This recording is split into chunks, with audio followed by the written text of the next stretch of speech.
You are the first human beings under the age of 21 to ever travel so far.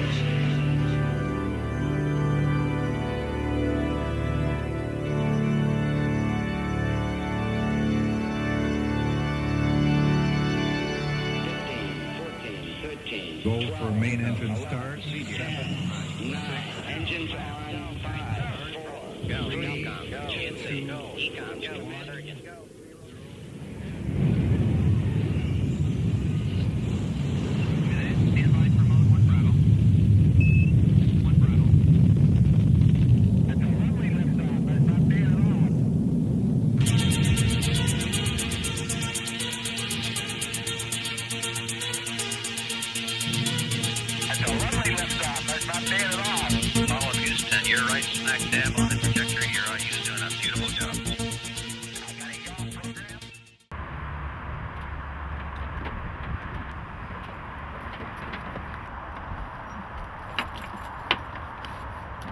What's in the bag, Gimpo? Poundland. Poundland? Poundland, yeah. Just a four-way. Cheap four-way with not even a light on it, so we don't take any power off our charger thing. We do the camera and batteries and any other toys we like in the back. So where's all your power coming from? Under the bonnet. They haven't got batteries now. You see the keys, we couldn't find the battery, so we put jump leads through a hole to the non-battery battery. So it's all basically off the battery on on the van. Yeah, but the battery's hidden underneath these days. There's special jump lead connectors that we've gone off. Right. Yeah, because we go for the fuse, for the lighter socket, and always blow the fuse all the time. Right. So we're trying this way. What are you powering then, Gimpo? The camera and the radio's coming off the 12-volt cigarette lighter, but the camera's coming for the mains and battery charger and the DVD in the back. So what's coming out live for the camera in the back will have a DVD, well, a little 7-inch DVD screen showing the journey for people in the back who can't see in the front. And there's the telly. Ah, the telly. Yeah, the little 70 quid DVD player which has an AV in and an AV out. So you plug that in and you can watch it there on your 7-inch screen. Cool. When we get all this powered up. And so, Gimpo, how many people might we be picking up today? Oh, God knows. Well, there's been hundreds of them going around the M25 all by themselves, but most of them just do a little bit. They're too chicken to do a full lap. But we've got a few people who could have come out and joined us for a lap, but the weather's not looking too good. Someone's got his mum's birthday tomorrow. Someone was going to go on the march for the G20, but he's thinking of going Wednesday because it might be safer. But he's going to bring his son out with a bit of base for us. And maybe 6 or 8, depends who bottles out and who doesn't, because people always promise and then think better of it. Are we all ready? Oh my God! Oh, what happened to that? Kelby. Yeah, so that was really it. Gimpo said to me, I want to do it. I said, let's do it. We didn't discuss it. We didn't talk about what it meant. And we just did it. And Bill Drummond got involved as well. Why Gimpo does the M25 spin? I remember when he first talked to me about it, it seemed like perfect. It made perfect sense. It didn't need explaining. I was thinking, oh, of course, that's an obvious thing that has to be done. At the time, I don't know, I thought it was maybe just going to be a one-off. Obviously, Gimpo's into driving. He's into driving. That thing when you get into driving, it's actually for no reason. It's not about getting from A to B. It's just one can get into the process of driving, which I know I can when I'm driving this Land Rover. But that doesn't really explain why. You know, it's kind of, but it is undefinable.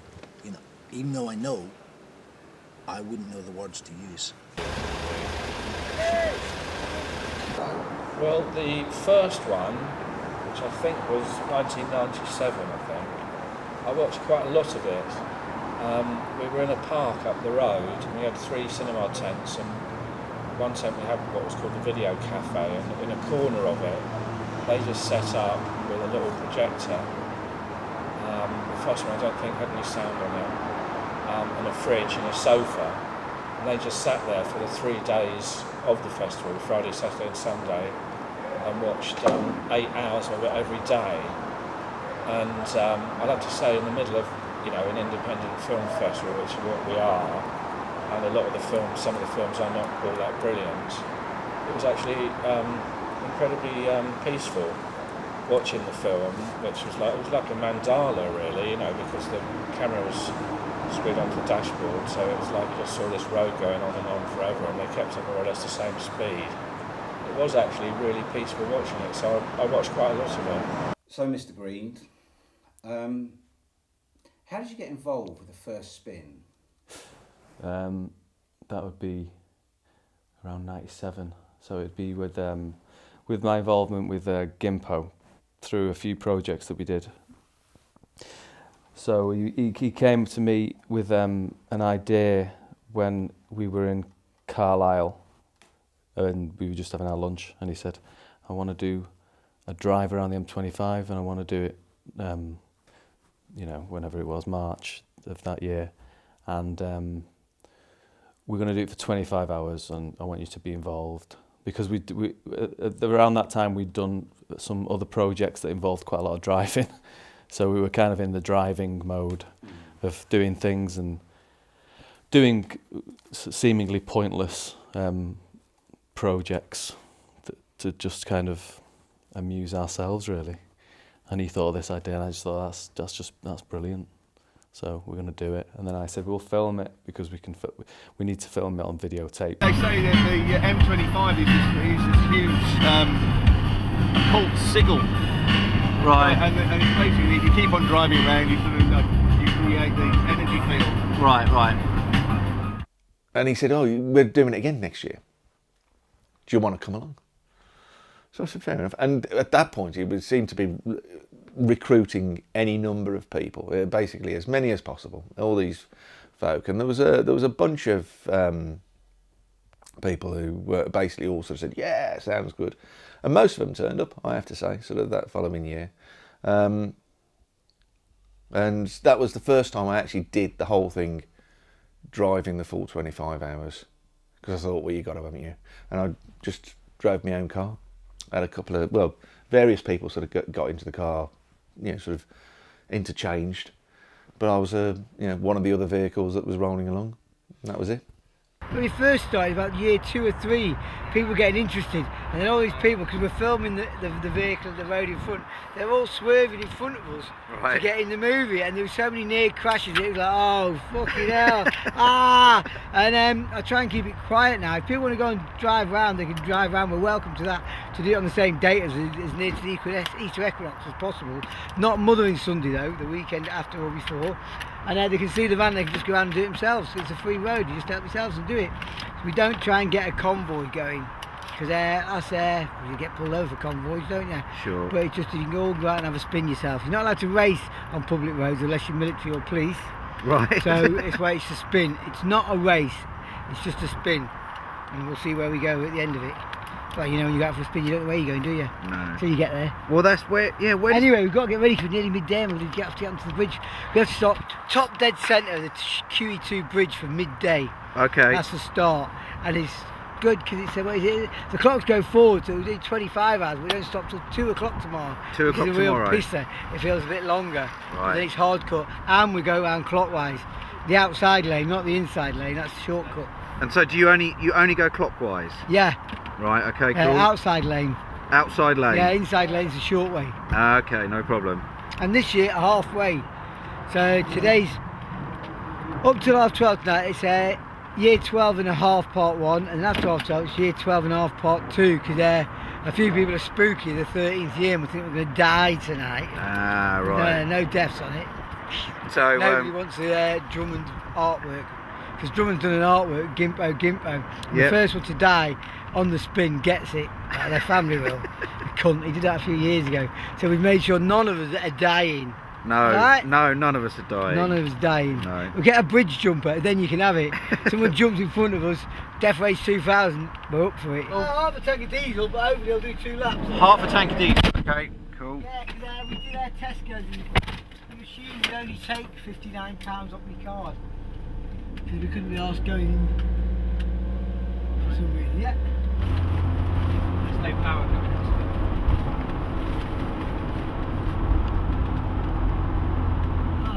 We're going to be late for the start because everyone's queuing. We're here, it's midday and we can't get to the top. And we're off! Woo! I'm only 3 minutes late.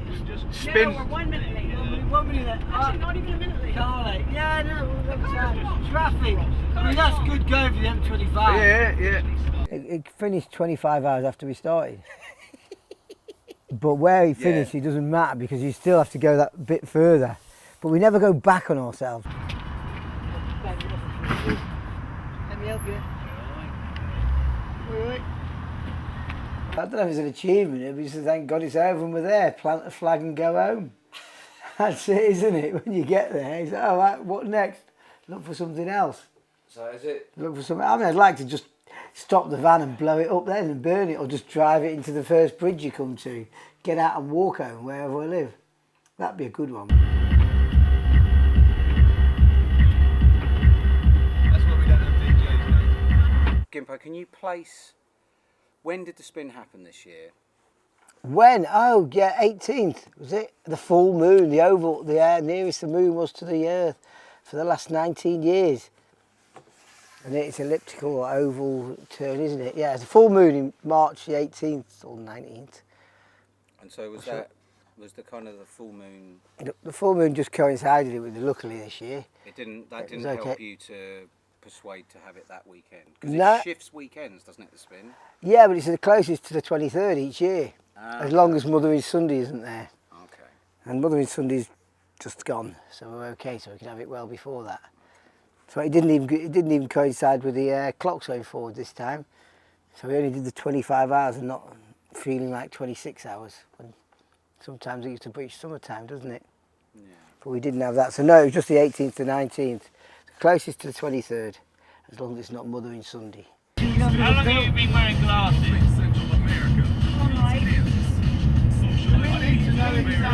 Listening to accounts of that from a lot of people when I was doing the last book, is that moment of coming out of it into the daylight. There's a sort of woo hit when you go back into the real world from being in this specialised tribal world of the rave. So I don't know if the fact of Gimpo exposing himself to that intensity for this 25-hour period, when he then goes back into reality, maybe it takes a whole year, literally, to kind of recover the mundane realities, to come back to the ordinary daylight of East Ham, and to then be prepared to go back into this capsule again for another spin.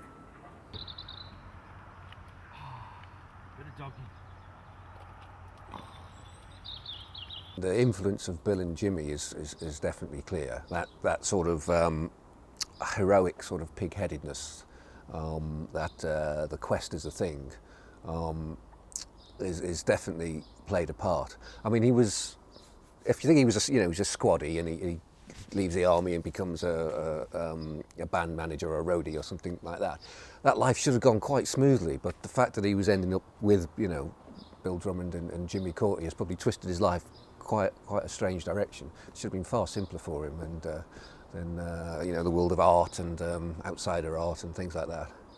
And then this year that's just gone, I was actually available for the first time in 12 or 13 years. So it's been this odyssey of trying to get the planets to align so I'm available. And so yeah, I finally made it this year. It's been like 13 years of trying. And the umpteen years before that, trying to just find out who to get in touch with and how to get involved. Thank you for having me. Thanks for having me on for a while. It was very long, 40 minutes. Root blaster. Ginger wine. Cheerio. Nice meeting you. Hope you see you next year. Nice to meet you. And you. Have a safe drive home. Enjoy the rest of your trip. Oh, nice to meet you. We're off to Earl's Court.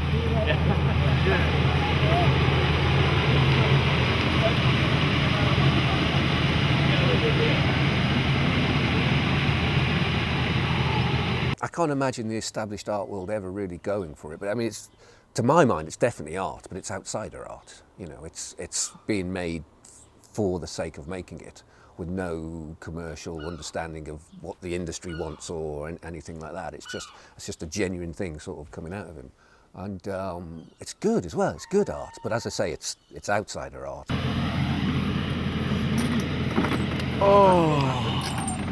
Gimpo, it's a piece of art, isn't it? The M25 spin. Well, yeah, it must be. Of course, it must be. Of course, it is. People ask about it, and people bring that into it, and so yeah, it is. Of course, it's become art. It didn't. How did it start? Because I was driving with Bill, doing a lot of driving with Bill as I did, and I just said to him one time, I want to drive around this for a day, because it's just like a big raceway or whatever, it just goes round and it's pointless. And just because it's the M25, it had to be 25 hours, didn't it? Yeah. And it's one more than Le Mans and all sorts of places like that, like one louder. Well, Gimpo to me is a wholly mythical character, because I came across him through the writing of Bill Drummond. I'm never quite sure with Bill how far reality impinges into the story. And he creates something, a figure who's kind of attached to him, but more monstrous in a way, more extreme. He's a kind of Hunter S. Thompson extension of Bill's own madness and vision. And so you have this character Gimpo.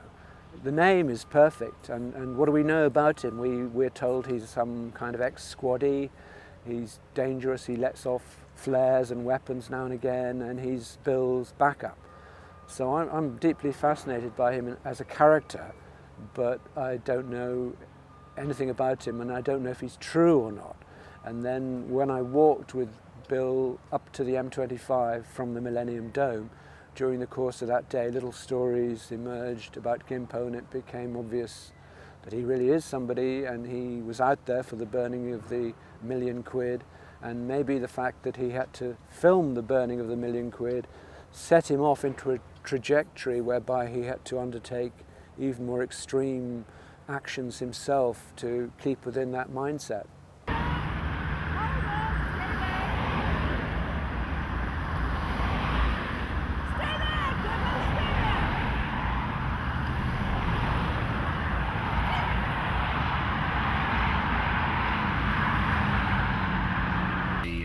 Me picking up other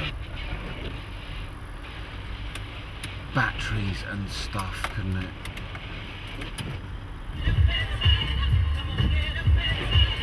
"14 years ago it looked a long way, but now it doesn't look so far." Right. You know, once you get past halfway, it doesn't look that far at all. It's like, oh, bloody hell, it's before night, it needs to be over, and then what we're going to do? Starting to worry about it already. I'll have to take up painting.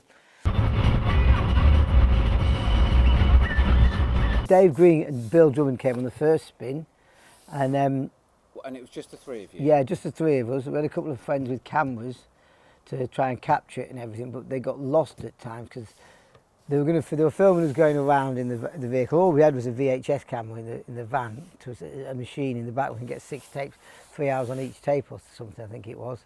And I was being very strict about it. We were just doing 4 hours, 2 laps, stopping at Clackett, and only stopping in the petrol station and going straight off again, filling with petrol and straight off, bang, bang, bang, because I had something in my head like, right, we've got to do, you know, we're going round and whatever. And because it's a spin, and these days I've eased off a bit on it, I don't want anybody to get hurt or anything, just go out for a Sunday afternoon spin. Yeah.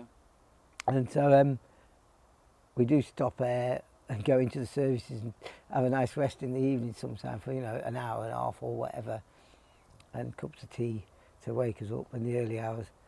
But yeah, on the initial spin it was just Dave Green and Bill Drummond, and there we did 11 3/4 laps, 1,286 miles, because that's the one I can remember, because that was my first one. And we had a plaque for that, but I bashed it into the ground on a stake, and as I was bashing it, I missed the stake and hit the plaque, and the plaque fell off. But we've been back looking for it and it's not there anywhere, but it's between the M11 and the A12. Somewhere there on the north side of the motorway.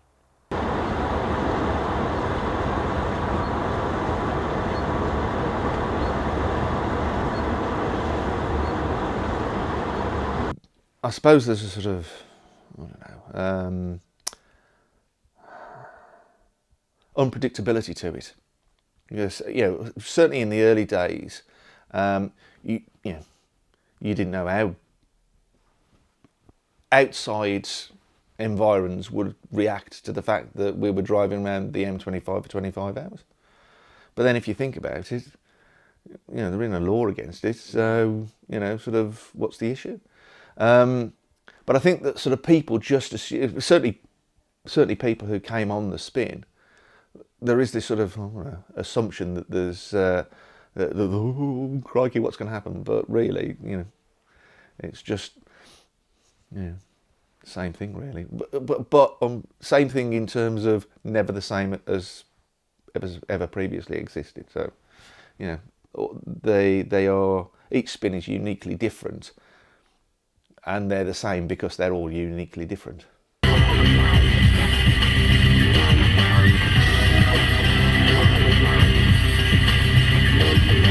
Some years you're not working and you feel a bit skint in your pocket, that's all it is. Yeah. But that doesn't matter, does it? No, well, I don't think so, Gimpo. I think it's very important. I think if you stopped, Gimpo, it would be such a shame. The world would stop, it'd be over, that'd be it. You've got to keep going to keep everything going. Yeah, well, you've got, and also there's just that thing, isn't there, of like you've come up with an idea. You've got to see it through, haven't you? Oh yeah, that's it. Just keep going and going. There's no worries about it. Tim's not going to let me stop, and I don't want to stop. It's got to come this far, more than halfway. Definitely, it's all downhill, as we said. Before. Now it just seems to be getting easier. It's getting easier, is it? Yeah. The spin was easier, but the recovery this year was worse because there was more people smoking in the van. And because of the damp, I felt like I got a bit of a cold. So I was suffering till the Thursday, Friday this year after it.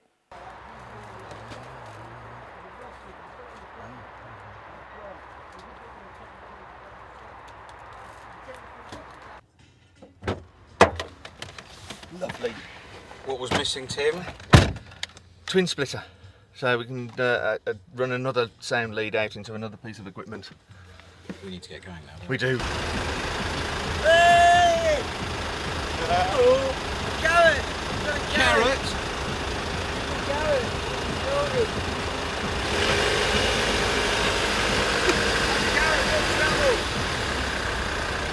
So Tim, it was midday top dead centre, wasn't it? It was midday top dead centre, wasn't it? Yeah.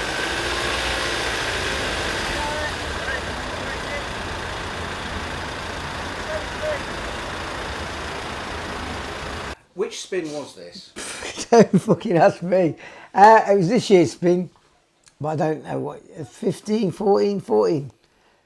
Don't know, 12. No, it's gone 12. We passed halfway last year, because we thought the year before was halfway, but it wasn't. So it was last year was halfway. That was 12 to 13. This will be 14th. There'll be 11 years left. Is it? Well, someone was saying 9 earlier, but we ain't got a clue. Tim's the man to ask, because he looks in Drummond's books and gets the date. 94 was it, or something? Or was that date for something else? At our age, it all was.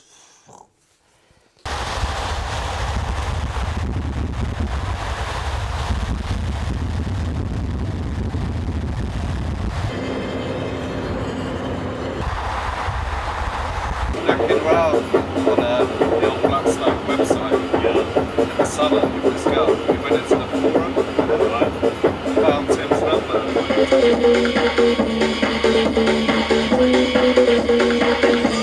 It's cheating! You coming up, Gimpo? Not yet. I've got any food yet. Didn't let me food. I've got a pocket full of drugs in my hand, What did you have for breakfast? banana. Banana and apple and carrot. Started off well.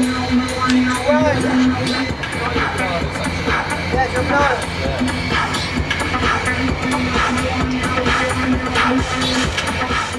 This is an easy question, isn't it? Yeah, of course it is. How many laps did you do this Oh, year? fuck off. Quite a few, because Tim got charged because the van hire company doubled the price of the mileage, and Tim didn't check it, and we get 503 miles. We hired for 2 days, and he went over 500 miles, but we probably did about 7, maybe 8 laps, I think, because we didn't go that slow because there was no one to pick up or anything. We had Mark with us all the way, so I'd get the mileage off Tim at another date, and we'll take that away and know the mileage and work backwards like that. But I'm saying I'd go 7, 6 or 7.